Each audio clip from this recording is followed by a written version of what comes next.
একটা প্রশ্ন করি আপনাদের কাছে, রাগ করবেন না তো? বলবেন যে কথা বলতে তো আপনি আসছেন, আমাদের দিয়ে খাটান কেন, এরকম চিন্তা করবেন না তো? প্রশ্নটা হচ্ছে, বলেন তো দেখি, পৃথিবীর মধ্যে সব চাইতে মূল্যবান জিনিস, দামি জিনিস কোনটা? হ্যাঁ, ইখতিলাফ হয়ে গিয়েছে, ইখতিলাফ হয়েছে। কেউ বলেছে যৌবন, কেউ বলেছে কোরআন, কেউ বলেছে ইসলাম। আর যারা বেশি বুদ্ধি রাখে তারা খামোশ, তারা কথা বলে নাই।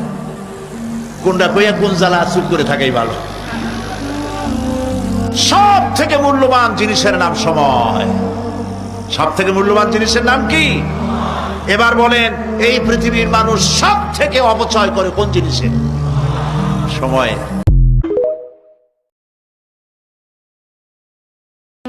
মানুষের দুর্ব্যবহারে কষ্ট পাবেন না।